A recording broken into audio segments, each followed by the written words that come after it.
at a recent keynote that I heard you give, you shared an amazing story of then how belief drives behavior.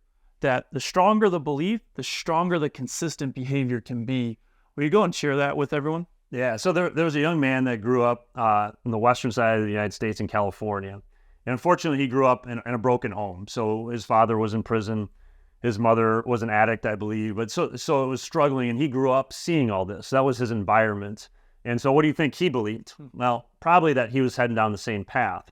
And those beliefs then drove his behavior. So his behaviors kind of reflected that.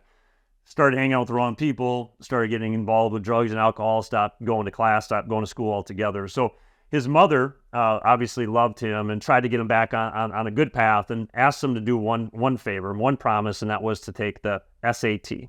So on the West Coast, that's kind of the standardized test. And the best you can do is a 1600.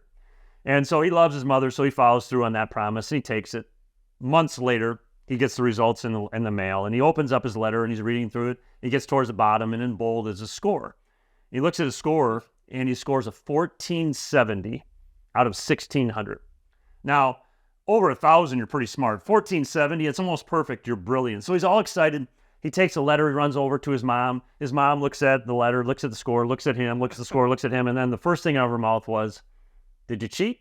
He said, "No, Mom, I tried to cheat, but I couldn't. The way they situated the desks and the chairs, I couldn't see anybody else's test. I tried, but I couldn't cheat." And she said the next thing out of her mouth was, "Oh my gosh, you're smart." Now, hearing that from his mom meant a lot.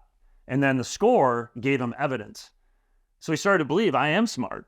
And so what he started to do, he changed his behavior. He started going to school, stopped hanging out with those people, started doing the right thing. Now, also, word caught wind to his teachers. They started coming up to him and saying, "Oh my gosh, you were smart all along. All you had to do was apply yourself."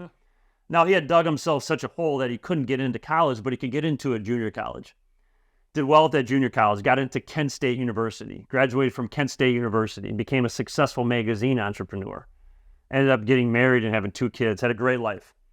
Years later, he gets another letter in the mail from the SAT. This one reads, "We regret to inform you, but every year we do a random audit. And the year that you took it, you were one of 5 people that got the wrong score.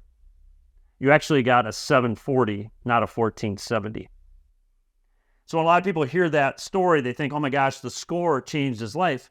Well, the score didn't necessarily change his life. His belief changed his life because his beliefs drove his behaviors. And we also love to get down to the root of things, right? And a lot of people will focus on the fruit, people's behaviors, but until you get down to the root, their beliefs, it's hard to change the behaviors. So we just love that story because it's just a great representation of when you can change someone's belief system, when you can inspire belief in them, the sky's the limit. And their behaviors can change, and then the results have a chance of changing as well.